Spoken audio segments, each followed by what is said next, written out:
কাহিনীর এখানেই সমাপ্তি। আর কোনোদিন কেউ কিছু জানতে পারবে না।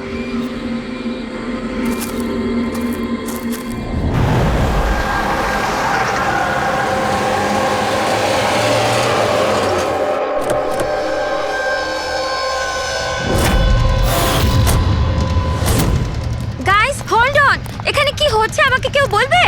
একটু তাড়াতাড়ি চলো, তোমরা তো জানোই এখনকার পরিস্থিতি কেমন। বাবা ভাই কেউই ফোন তুলছে না। বাবা রে, প্লিজ দরজাটা খোলো। করণ দেখো না, কেউ দরজাই খুলছে না। বাবা, মিঠুন কাকা,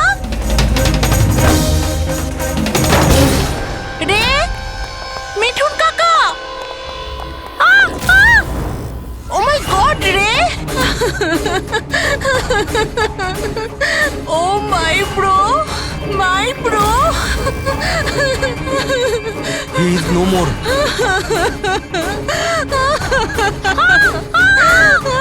মিঠুন কাকা, মিঠুন কাকা, মিঠুন কাকা, মিঠুন কাকা।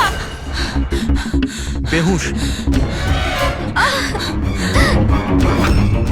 বাবা, বাবা, বাবা, বাবা, বাবা।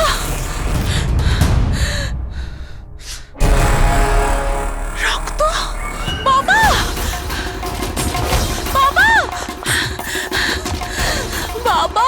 আঙ্কেল, দেখো না আঙ্কেল, বাবার কি হলো। শীতল আঙ্কেল বেঁচে আছে। প্লিজ প্লিজ তাড়াতাড়ি ডাক্তারকে হ্যাঁ, ডাকো। কাম ডাউন, কাম ডাউন। তারা, তারা। বাবা, uncle, uncle don't worry. অ্যাম্বুলেন্সকে call করো, অ্যাম্বুলেন্সকে কল করো আর্জেন্ট। শীতল, যখন তুমি খান্ডালাতে ছিল তখন এসব হয়েছে, তাই তো? হ্যাঁ স্যার, আসলে ওখানে আমাদের প্রপার্টি নিয়ে কিছু প্রবলেম চলছিল, তাই জন্য আমি আর করণ ওখানে গিয়েছিলাম। করণ? হ্যাঁ, হি ইজ মাই লয়ার। ও আচ্ছা। স্যার, ওই জমিটা শীতলের নামে ছিল, সেই জন্য ওর ওখানে থাকা উচিত ছিল। ইয়েস স্যার, খুব ইম্পর্ট্যান্ট মিটিং ছিল। আপনি সিজ তারা, আমার অ্যাসিস্ট্যান্ট। তো শীতল, যখন তুমি খান্ডালায় যাচ্ছিলে তখন বাড়িতে শুধুমাত্র তোমার বাবা কল্যাণবাবু আর তোমার ভাই ছিল, আর এই কাজের লোকটা ছিল, তাই তো? হ্যাঁ স্যার, আসলে অন্তত 8 বছর আগে একটা অ্যাক্সিডেন্ট হয়েছিল, তাই বাবা দৃষ্টি হারিয়ে ফেলেছিল। ও, বাবা দেখতে পান না, আর মিঠুন কাকা ওনার একা খেয়াল রাখতে পারবেন না, তাই রে এখানেই থেকে গেল। আমার ওদের দুজনকে একা ছাড়াই উচিত হয়নি।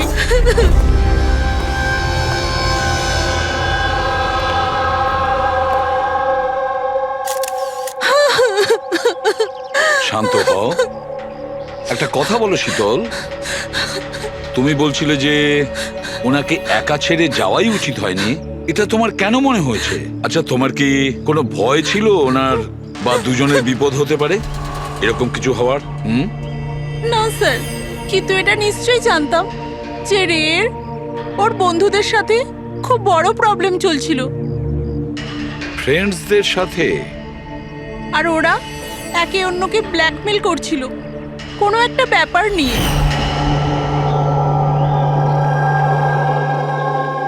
তুই আমাদের সাথে এরকম কি করে করতে পারবি?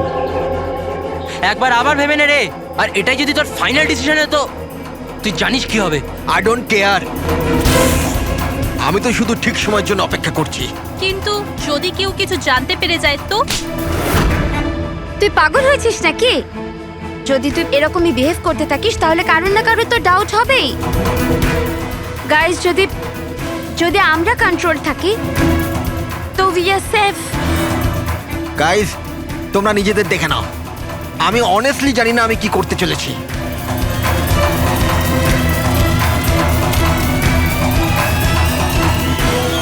আমার রেড উপর একটুও ভরসা নেই। I can't trust him. যদি এর মুখ খোলে আমরা সবাই ফেঁসে যাব, তার আগের মুখ বন্ধ করতে হবে। শীতল, যা কিছু তোমার ভাইয়ের সঙ্গে হয়েছে সেটার জন্য আমি খুব দুঃখিত। I am so sorry. একবার তোমার বাবার জ্ঞান ফিরে আসুক, তখন সব কথা পরিষ্কার হয়ে যাবে। আচ্ছা মিঠুন, কালকে রাত্রে তুমি এখানেই ছিলে তো? কি কি হয়েছিল আমাকে ঠিক করে বলো। শরীরে কোনো বড় আঘাতের চিহ্ন নেই, শুধু ছোটোখাটো কিছু আঘাত, কিন্তু হ্যাঁ ফ্র্যাকচার বেশ কিছু হয়েছে। বুঝতে পারছি না এ মারা গেল কিভাবে। আমি আমার কাজ করছিলাম, হঠাৎ আলো চলে গেল আর কেউ আমার মুখ চেপে ধরলো। ও আমি অজ্ঞান হয়ে গেছিলাম স্যার। যখন চোখ খুললাম আপনি সামনে ছিলেন। বাকি আর কিছু মনে পড়ছে না স্যার। ঠিক আছে, কেঁদো না। স্যার হ্যাঁ, স্যার মৃত্যুর কারণ তো পোস্টমর্টমের পরেই বোঝা যাবে। কিচ্ছু মাথায় ঢুকছে না স্যার, কিন্তু যেই খুন করে থাকুক খুব ভেবে চিন্তে করেছে। খুব চালাক কিন্তু এই খুনি। একটা কাজ করি, আমরা এই বাড়িটাকে আবার আমরা ভালো করে চেক করি।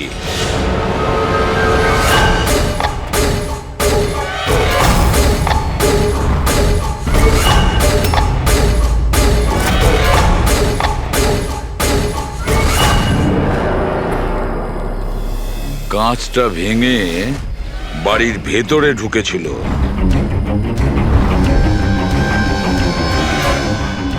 এই দেখো, রক্ত লেগে আছে, হয় ঢোকার সময় না হলে বেরোনোর সময়।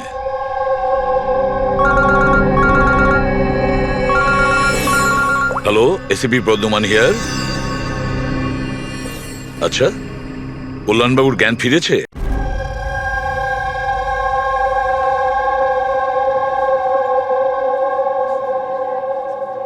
বাবা, কল্যাণবাবু, আমি সিআইডি অফিসার এসিপি প্রদ্যুমান। আপনি আমাকে বলতে পারবেন কি হয়েছিল? আমি নিজের বাড়িতে ছিলাম, আমি তো শুধু আওয়াজ শুনতে পাচ্ছিলাম। কে যেন জোরে জোরে চিৎকার করছিল, জিনিসপত্র এখানে ওখানে ফেলে দিচ্ছিল, আওয়াজ হচ্ছিল, জানি না কি হচ্ছিল ওখানে। আর সাডেনলি বাঁ দিক থেকে কেউ দৌড়ে এলো আমার দিকে, আর কে যেন আমাকে ছুরি মেরে দিল, মনে হয় বাঁ হাত দিয়ে। আর এর আগে আমি রেকে কিছু রে কোথায়? রে ঠিক আছে তো? ঠিক আছে? শীতল, শীতল, তুই কিছু বলছিস না কেন? হে ভগবান, হে ভগবান! যা কিছু হয়েছে আমরা তা তো বদলাতে পারবো না, কিন্তু যে আপনার মেয়েকে খুন করেছে তাকে শাস্তি পাওয়ানোর অবশ্যই চেষ্টা করব। হ্যাঁ কল্যাণবাবু, আপনি বলছেন কেউ আপনার বাঁ দিক থেকে এসে আপনাকে ছুরি দিয়ে আঘাত করে, তাই তো? লেফট হ্যান্ড সাইড থেকে। হ্যাঁ। আচ্ছা, কোনো বিশেষ ব্যাপার মনে পড়ছে ওই লোকটার ব্যাপারে? হ্যাঁ, হ্যাঁ, কোনো বিশেষ কথা? হ্যাঁ, ও স্যার, ও লেফট হ্যান্ডেড ছিল, লেফট হ্যান্ডেড ছিল। সেটা আপনি কি করে বলতে পারেন? স্যার, আমি বুঝতে পেরে যাই, আমার সেন্স খুব স্ট্রং। ও যখন আমাকে আক্রমণ করে আমি ওর হাত ধরে ফেলেছি, আর ও এত স্ট্রং ছিল, ও নিশ্চয়ই লেফট হ্যান্ডেড ছিল স্যার, 100% লেফট হ্যান্ডেড ছিল। আচ্ছা ডক্টর, এনার শরীরে যে আঘাত লেগেছে সেটা কি সত্যিই কোনো বাঁ হাতের লোকের কাজ? ইয়েস স্যার, আঘাতের চিহ্ন দেখে এটাই মনে হচ্ছে। যাই হোক স্যার, কিছু একটা তো জানা গেল। হ্যাঁ, ওই 4-4টে বন্ধু ছেলেটাকে হুমকি দিচ্ছিল। গোলমাল আছে, কিছু না কিছু গোলমাল তো আছেই এই 4 জনের মধ্যে। তানিশা, অঙ্কিতা, ভিওয়ান আর শ্যাম। নিয়ে এসো ওই 4 জনকে, নিয়ে এসো।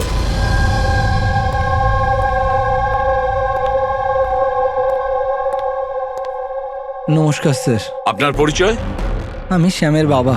ও আচ্ছা। গত 2 সপ্তাহ থেকে শ্যামের সঙ্গে আমার কোনো কথা হচ্ছে না।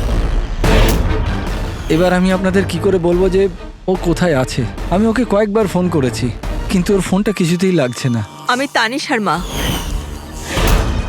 ওকে ফোন করে আমি কি জিজ্ঞেস করব? তানিশা আমাকে নিজেই বলেছিল যে ওর হলিডে ও এক্সটেন্ড করতে চায়। কিছুদিন ও ফ্রান্সে থাকতে চায়। আর আমি অঙ্কিতার ভাই, জাস্ট ফর নেমসে। ও বাবাকে ফাঁসিয়ে 80% প্রপার্টি ও নিজের নামে করে নেয়। আমি কেন চিন্তা করব স্যার ওর ব্যাপারে? স্যার আমি অঙ্কিতার ব্যাপারে কিচ্ছু জানি না। হ্যাঁ স্যার, আমি যেটা জানি যে ও 2 সপ্তাহ আগে দিল্লি গিয়েছিল কোনো মার্শাল আর্ট ক্যাম্পের জন্য। আচ্ছা, হ্যাঁ স্যার আমি বিভানের ফ্রেন্ড। ওর বাবার কাছে এত টাকা আছে যে ও ঘুরে বেড়ায়, থাকবে কোনো হলিডেতে। মানে এই 4 জন গত 2 সপ্তাহ ধরে শহরের বাইরে, আর আপনাদের মধ্যে কেউই ওদের খোঁজ রাখেন না। ঠিক আছে, থ্যাংক ইউ ভেরি মাচ। আপনারা যেতে পারেন। যদি আমাদের দরকার পড়ে আপনাদের আবার ডেকে নেব। Thank you. আচ্ছা, 1 মিনিট। আপনারা কি কেউ বলতে পারবেন যে শ্যাম, তানিশা, ভিভান আর এই অঙ্কিতা 4 জনের মধ্যে কেউ কি লেফট হ্যান্ডেড, বাঁ হাতে কাজ করে? হ্যাঁ স্যার, আমার ছেলে শ্যাম ও লেফটি। আচ্ছা। কেন স্যার? আরে না না, আমি এমনি। ঠিক আছে, আপনারা যেতে পারেন। Thank you.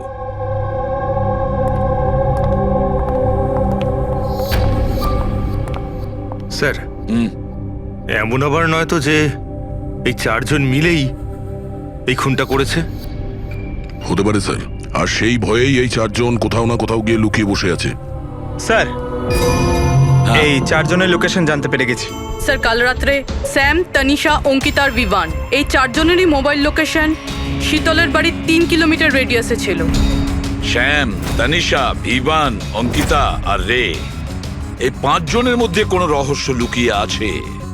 এমন কোনো রহস্য যেটা কাউকে বলতে চাইছে না ওরা। ওই রহস্যটাকে ওরা লুকিয়ে রাখতে চাইছে। হতে পারে এই রে, এ হয়তো ফাঁস করতে চেয়েছে। তাই এই রহস্য যাতে কেউ জানতে না পারে, রে কাউকে যাতে না বলে, সেই জন্য রেকে পথ থেকে সরিয়ে দেয়। এটা জানতে হবে স্যার, ওটা কি রহস্য ছিল যার জন্যে রে মারা গেল। স্যার, একটা কথা বুঝতে পারছি না, এই 4 জন পালাতে গেল কেন? এদের তো খুন করতে কেউ দেখেও নি। এক্স্যাক্টলি, লাইট চলে গেছিল স্যার। আর ওই কল্যাণবাবু দেখতে পেতেন না, চাকর মিথুন অজ্ঞান হয়ে পড়েছিল। আর ওখান থেকে পালিয়ে কেউ সন্দেহটা নিজের দিকে কেন নেবে? স্যার জানি না কেন, খালি মনে হচ্ছে কিছু একটা মিসিং আছে। ট্রেস করা শুরু করি স্যার। যদি এরা শহর থেকে বাইরে গিয়ে থাকে, কোনো railway station, airport, bus stop কিংবা হোটেলে যেতেই পারে। ওদের ক্রেডিট কার্ড আর ডেবিট কার্ডের ডিটেলস বার করি। দয়া যে করেই হোক আর যেভাবেই হোক, এই 4 জনের লোকেশনের ইনফরমেশন আমাদের চাই, খুব তাড়াতাড়ি। হ্যাঁ সালুকে বলো।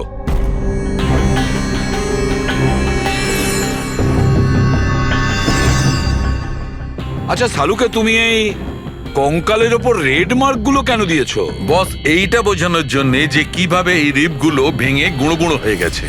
এই দেখো, এই যে এটা রের হাড়ের এক্সরে।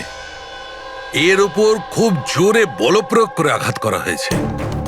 এক ঝটকায় এর ঘাড়ের হাড়টা ভেঙে গেছে। আর বস, একটা আঘাত তো এর রিবের ওপর এত জোরে করা হয়েছে যে একটাই ঝটকায় এর রিবের বাঁদিকের 12খানা হাড়ই একসঙ্গে এক ঝটকায় একটা আঘাতে ভেঙে গেছে। আর মজার কথা হলো একই সিমেট্রিতে। এক ঝটকাতে 12টা হাড়। ফলাফল হার্ট বন্ধ হয়ে যাওয়া, হার্ট ব্লক। এর হার্টের ওপর খুব প্রেসার পড়েছিল। আর অদ্ভুত ব্যাপার হচ্ছে বস, এত জোর দিয়ে একে আঘাত করা হয়েছিল, এই রকম আঘাত কোন রকম অস্ত্র বা হাত দিয়ে করা সম্ভব নয়। একে দেখে তো মনে হচ্ছে যে খুনি খুব ভালো করেই জানতো বস। খুনি জানতো যে কোন পয়েন্টে আঘাতটা করলে একসঙ্গে এই সমস্ত হাড়গুলো একেবারে ভেঙে যাবে এক সিমেট্রিতে। হাত দিয়ে কেউ এত জোর তো করতে পারবে না। হ্যাঁ করতে পারে যদি কেউ মার্শাল আর্টের ব্যাপারে জানে তাহলে। হ্যাঁ, যেমন কুমফু, ক্যারাটে, তাইকোয়ান্ডো, এগুলোর মধ্যে এমন বিশেষ ধরনের মুভস থাকে যাতে এতটা শক্তি ক্রিয়েট করা যেতে পারে। এটা হতে পারে বস। আর এই ঘটনাটা সেই ঘটিয়েছে যে মার্শাল আর্ট জানে, যেমন আর্মি ব্যাকগ্রাউন্ডের কেউ।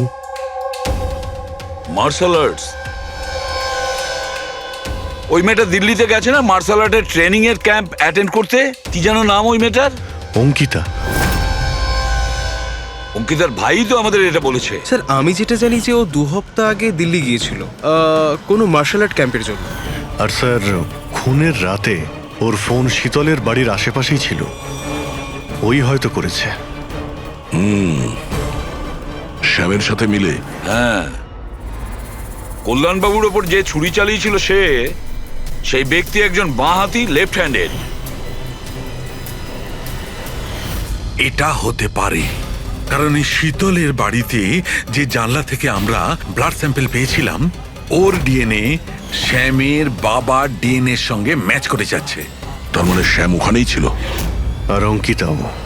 এবার আমাদের এটা জানতে হবে যে শ্যাম, অঙ্কিতা, তানিশা আর বিভান এই মুহূর্তে কোথায় আছে। আচ্ছা, আপনি ক্যাব ড্রাইভার, আপনি সেই সময় কোথায় ছিলেন?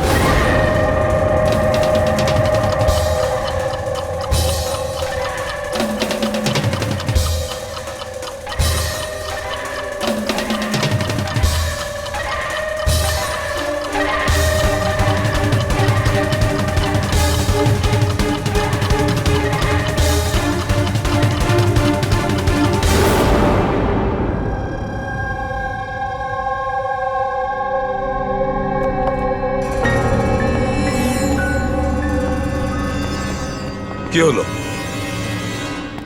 স্যার, স্যাম একটা ট্যুরিস্ট ট্যাক্সি নিয়ে পুনে চলে গিয়েছে। ট্যাক্সি যেখানে ওকে নামিয়েছে সেটার অ্যাড্রেস কিছুক্ষণের মধ্যেই পেয়ে যাব। স্যার গত 24 ঘন্টার মধ্যে এই মেয়েটা পঞ্চগনিতে ওর এটিএম 3 বার ব্যবহার করেছে। এই অঙ্কিতা তো খুবই অদ্ভুত। 2017 ডিসেম্বরে বড়িভ্যালির একটা মার্কেট থেকে 5টা সিম কার্ড কিনেছিল। হ্যাঁ স্যার, এটাই সেই জায়গা যেখানে ইউজড সিম কার্ড পাওয়া যায়। আর স্যার এরা সবাই 10ই ডিসেম্বর 2017-তে মহাবলেশ্বরে গিয়েছিল আর 14ই ডিসেম্বর ফিরেছিল। স্যার এরা মনে করছিল যে এদেরকে কেউ ধরবে না, কিন্তু এদের থেকে একটা ভুল হয়ে গেছে। এই অঙ্কিতা মেয়েটি এই যে সিম কার্ডগুলো নিয়েছিল তার লোকেশন আমরা মহাবালেশ্বর থেকে 15 কিলোমিটার দূরে পেয়েছি স্যার। হ্যাঁ, brilliant job, absolutely brilliant job. ব্যাস, এবার এদেরকে ধরার পালা। আমরা একটা টিম করি আর কাজ শুরু করে দিই। কিন্তু স্যার 5টা সিম কার্ড আর তাও ইউজড, এটা কি করতে চাইছে?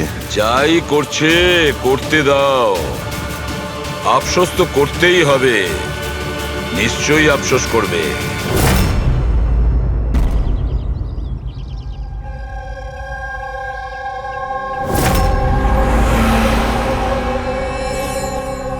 কার ফোন এসছে? কোনো বিভানের। বিভানের ফোন কি করে আসবে? আপনি ঠিক করে শুনেছেন তো? এখন ও বিভান বললো তো বিভানই হবে, আমি কি করে জানবো? কথা বলুন। হ্যালো, কে বলছেন? তুই? আমি বলেছিলাম না আজকের পর থেকে আর আমরা যোগাযোগ রাখবো না। কেন কল করেছিস? আর তাছাড়া তুই জানলি বা কি করে যে আমি এখানে? ওকে, তুই ওখানেই থাক, আমি আসছি।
মাঝ রাস্তার বডিটা পেয়েছি স্যার। কেউ দিন দুপুরে ভিড় বাজারে ওকে গুলি করেছে স্যার। লং ডিস্টেন্স শট ছিল, অবভিয়াসলি স্নাইপারই হবে। স্নাইপার লং ডিস্টেন্স থেকে গুলি চালিয়েছে, তার মানে কেউ জানেই না যে গুলি কোথা থেকে চালানো হয়েছে আর কেই বা গুলি চালিয়েছে। যাই হোক, thank you very much. Sir sir sir আমরা একে প্রায় ধরেই ফেলেছিলাম, কিন্তু হঠাৎ কেউ একেও মেরে দিল। সেটাই তো। স্যার এটা তো কাকতালীয় হতেই পারে না।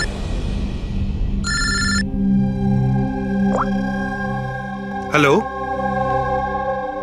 কি? ঠিক আছে। কি হলো? স্যার, পুনে পুলিশ স্টেশন থেকে ফোন এসেছিল, কেউ একজন স্যামকে মেরে দিয়েছে। What? Oh my god. Sir, ও যেই লজে উঠেছিল সেই লজের সামনেই। স্যার এটা নিশ্চয়ই ওই বিভান আর অঙ্কিতার কাজ। এমন কোন একটা সিক্রেট আছে যেটা লুকোনোর উদ্দেশ্যে এটা সবাই নিজেদের মধ্যে একে অপরকে খুন করছে। সে যেই হোক, সে কি করে জানলো যে আমরা তার কাছে যাচ্ছি? 4 জনের মধ্যে 2 জন আছে, এক ভিভান আর অঙ্কিতা।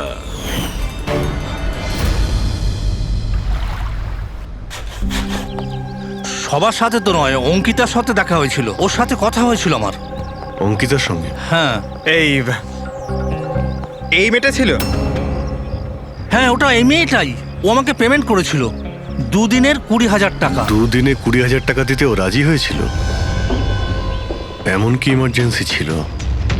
আচ্ছা, এই দুদিনে আপনি ওনার সঙ্গে কিংবা ওর বাকি গ্রুপের সঙ্গে কথা বলেছিলেন? না স্যার, আমার কারোর সাথে দেখা হয়নি। আমি মেয়েটাকে অফার করেছিলাম, আমাদের কাছে কুক আর সিলিন্ডার দুটোই আছে, কিন্তু মেয়েটা বারণ করলো যে আমার কোনো হেল্প চাই না। মেয়েটি বলল যে আপনি 2 দিন পরে আসুন। আর 2 দিন পর যখন আমি ফিরে এলাম তখন এখানে সব একরকমই ছিল, কোনো ময়লা কোনো নোংরা পড়েছিল না, সব পরিষ্কার ছিল স্যার। আচ্ছা, তারপরে আপনি এই জায়গাটা অন্য কাউকে দিয়েছিলেন? না স্যার, এই জায়গাটা রেনোভেশন করানো ছিল, এই জন্য জায়গাটা বন্ধ করে দিয়েছিলাম। আপনার ক্লিনারকে একটু ডাকুন, ওর সঙ্গে কিছু কথা বলবো। আমি পাঠাচ্ছি। কোনো ক্লিনার আর কোনো কুক ছাড়াই 2 দিন এখানে ছিল। কিছু না কিছু গন্ডগোল তো হচ্ছিল এখানে। আচ্ছা, এই কটেজটা পরিষ্কার তুমিই করো? হ্যাঁ স্যার। চলো।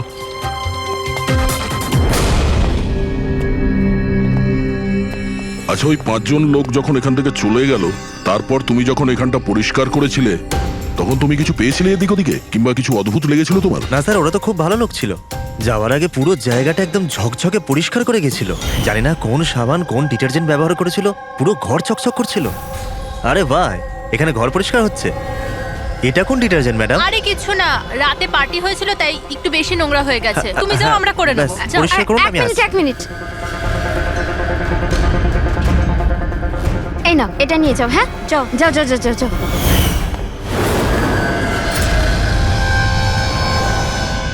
খুব দামি স্যার, আমি তো পড়িনি কখনো, নাহলে লোকেরা বলতে চুরি করেছি। দামি তো সত্যি, কিন্তু এখন এই দামি ঘড়িটা আমাদের কাছে থাকবে। আগে স্যার। আসুন, আপনারাও আসুন।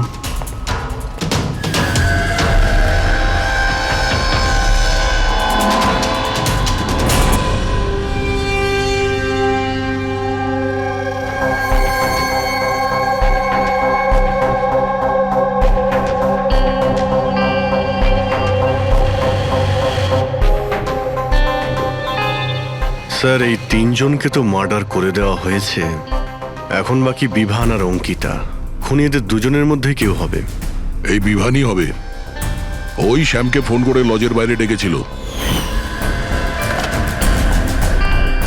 সে যেই হোক, ও কি করে জানতে পারছে যে আমরা কোথায় যাচ্ছি? আর যখনই আমরা ওখানে পৌঁছে যাচ্ছি তার আগেই ও ওখানে পৌঁছে খুন করে পালিয়ে যাচ্ছে। শ্যাম কোন লজে উঠেছিল আর তানিসা কোন রাস্তা দিয়ে যাবে, এই সব ইনফরমেশন আমাদের কাছেই তো ছিল। খুনির কাছে কিভাবে পৌঁছলো? স্যার হয়তো ওরা একে অপরের কন্ট্যাক্টে ছিল। না পুরবি, একদম নয়। কারণ ওই লজের মালিক বলেছে শ্যামকে যখন ভিভান ফোন করেছিল ও তখন চমকে উঠেছিল। আমি বলেছিলাম না আজকের পর থেকে আর আমরা যোগাযোগ রাখবো না। কেন কল করেছিস? বস, হ্যাঁ, ক্রাইম সিনে এই যে সোপিসটা পাওয়া গেছে, এর ওপর অক্সিজেন প্রডিউসিং ডিটারজেন্ট লেগে আছে। এটাকে অক্সিজেন প্রডিউসিং ডিটারজেন্ট দিয়ে পরিষ্কার করা হয়েছে। সেটা আবার কি? ফ্রেডি, এটা হচ্ছে এমন এক ডিটারজেন্ট যেটার দ্বারা সব ধরনের এভিডেন্স মুছে ফেলা যায়, রক্তের দাগ পর্যন্ত। এর থেকে কোনো রকম ডিএনএ পাওয়া যাবে না। তাহলে স্যার হলিডে হোমে খুন হয়েছিল? এক্স্যাক্টলি। আর হ্যাঁ, এই ঘড়িটা, এর ওপর আলাদা আলাদা লোকের আঙুলের ছাপ তো আছেই, সেই সঙ্গে আমি এটাতে কারোর ডিএনএও পেয়েছি।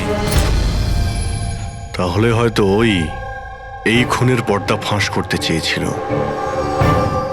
পুরবি, একটা কাজ করো, বিউরোতে যাও আর রক্তের রিপোর্টগুলো চেক করো, মিসিং পার্সনদের রিপোর্ট চেক করো, দেখো কোনো রিপোর্টের সঙ্গে এই ঘড়ির বিষয় আছে কিনা। তাহলে ওই 5 জনের মধ্যে বেঁচে আছে 2 জন, বিভান আর অঙ্কিতা। যদি খুনি এদের 2 জনের সঙ্গে কন্ট্যাক্ট করতে চায়, তাহলে সে ওই যে 5টা ইউজড সিম কার্ড আছে না, সেটা এর কাছে থাকতে পারে, আর ওরই মধ্যে কোনো নাম্বার দিয়ে সে ফোন করবে, তাই না? ওই নাম্বারটা ট্র্যাক করি আমরা। স্যার, তানিশার খুন হয়েছে পঞ্চগানিতে, শ্যামের খুন হয়েছে পুনেতে। দুটো জায়গার 100 কিলোমিটার দূরত্ব, কিন্তু খুন করা হয়েছে সেম টাইমে। আর একই সময়ে কেউ 2 জায়গায় কি করে হতে পারে স্যার? কেউ তো আছে যে এই প্ল্যানে যুক্ত আছে স্যার। ধরে নিলাম দয়া এই খুনির সঙ্গে অন্য কেউ জড়িত আছে। একবার এই ভিভান আর অঙ্কিতা যদি আমাদের গ্রিপে আসে না, তাহলে সব প্রশ্নের উত্তর আমরা পেয়ে যাব। একটা কাজ করো অভিজিৎ, সাইবার ডিভিশন থেকে কোনো হ্যাকারকে ডাকো।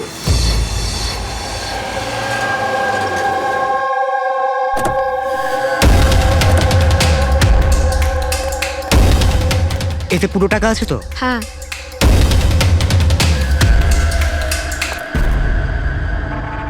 একটা মিসিং রিপোর্ট তো লেখানো হয়েছে, যেখানে এই ঘড়ির ব্যাপারে বলা হয়েছে। কোনো রণধীর কুমার নামের এনআরআই আছে। কবে ফাইল হয়েছিল এই রিপোর্টটা? 6 ডিসেম্বর 2017। কোনো করণ যোশী ফাইল করেছিল। হ্যাঁ, এই দেখুন।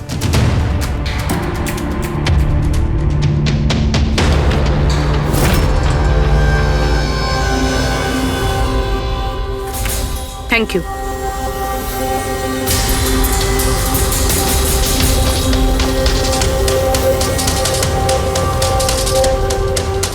ওরা আবার এই লোকটাকেও মেরে ফেলেনি তো?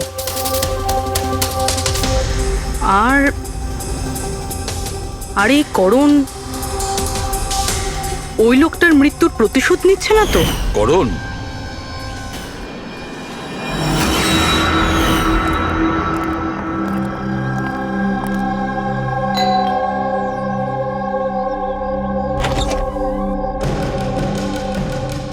Good to see you. I hope এর মধ্যে টাকা পুরোটাই আছে। হ্যাঁ, পুরো টাকা আছে। এসো ভেতরে। দেখো, আমরা যেখানেই যাই না কেন, খুনি সেসব জানতে পারছে কি করে? হতে পারে আপনাদের লোকেশন কেউ ট্র্যাক করছিল। আপনি বলতে চাইছেন জিপিএস ট্র্যাকার? আগে সেলফোনস? Yes sir. একটা কাজ করো, তুমি আমাদের সেলফোনগুলো চেক করে দাও।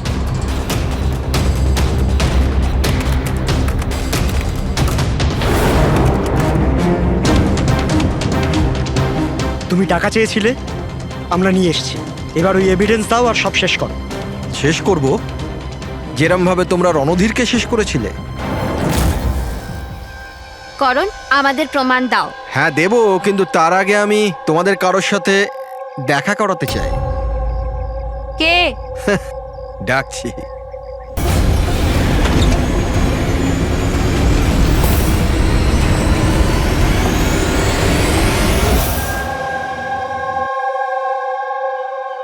দেখুন স্যার, আপনাদের ফোন হ্যাক করা হয়েছে।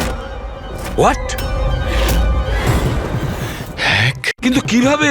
আপনাদের ফোনে হিডেন স্পাইওয়্যার আছে, যাতে আপনাদের সমস্ত ইমেল, কল, মেসেজেস সমস্ত কিছু ট্র্যাক করে নিচ্ছিল। কিন্তু আমাদের ফোন হ্যাক কে করতে পারে, আর কবে করেছে? ফোন তো বেশিরভাগ আমাদের সঙ্গেই থাকে। 1 minute Abhijit, I see you. আমাদের ফোনগুলো তখনই ও হ্যাক করেছে। আর অভিজিৎ স্যার, দয়া স্যার, আপনাদের দুজনের ফোনগুলো বোধহয় ও এসিপি স্যারের ফোন থেকে হ্যাক করেছিল।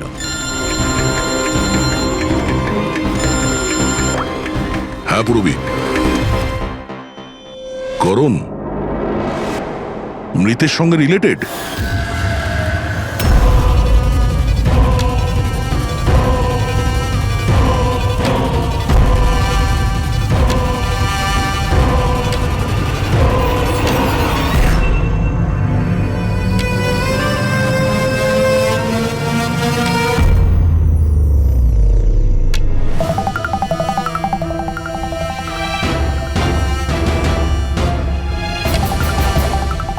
যেই শাস্তি রণধীর তোমাদের দিতে চেয়েছিল, এখন আমরা তোমাদের দেব।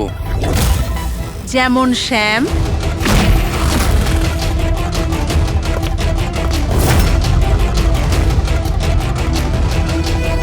তনিষা আর রেকে দিয়েছি। এবার তোমরা দুজন বাকি আছো। তখনই রণধীরের আত্মা শান্তি পাবে। এই বাড়িতেই তোমরা মেরেছিলে না রণধীরকে?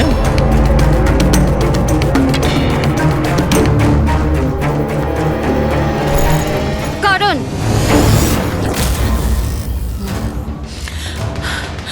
তোমার কাছে কোনো প্রমাণ নেই না? তুমি আমাদের ফাঁসিয়েছো না? হ্যাঁ, এই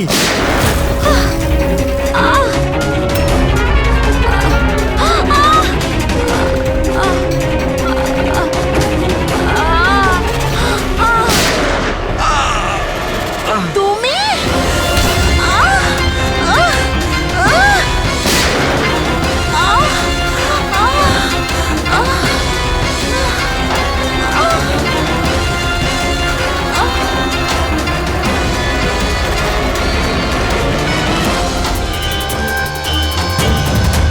তোমাকে কি মারবো? তুমি তো দেখতেই পাও, কিন্তু মারতে তো হবেই। ব্যাস, এটাই প্রবলেম আজকালকার দিনে তোমাদের মতো ছেলে মেয়েদের। খুব তাড়াতাড়ি করো। তোমাদের মতো আজকালকার ছেলে মেয়েরা কোনো লক্ষ্যে পৌঁছানোর জন্য। এটা ধরো। কে বলে যে তোমাকে দেখার জন্য আমার চোখের দরকার পড়বে?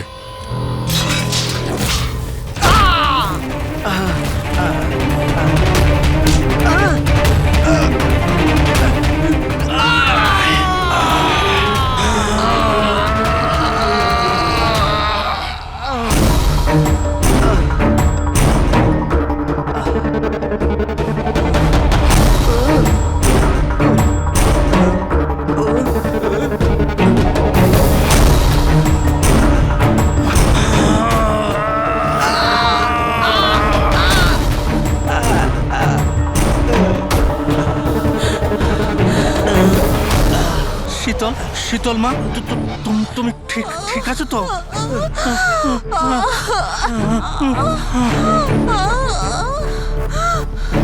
বাবা,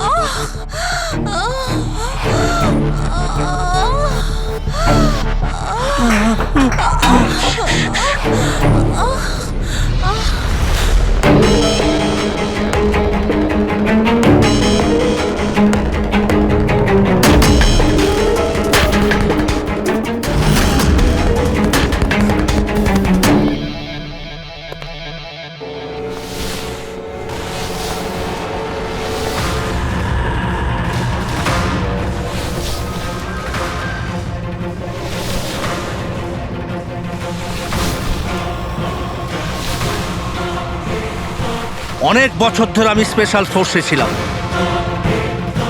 শত্রুদের আমি চটকে মেরে আমি শুঁকে বের করে দিতাম।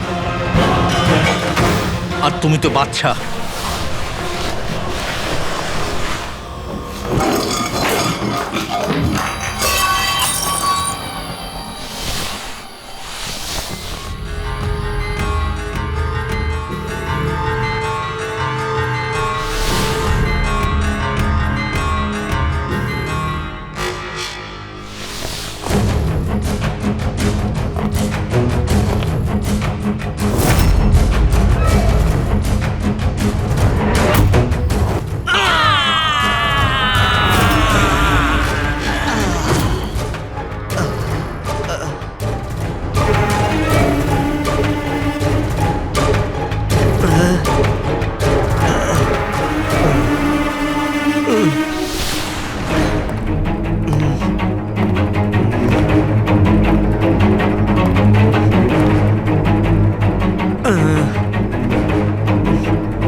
ছেড়ে দাও ওকে।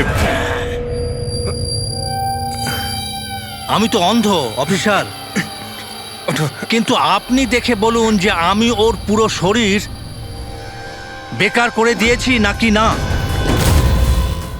নাকি মারবো আবার?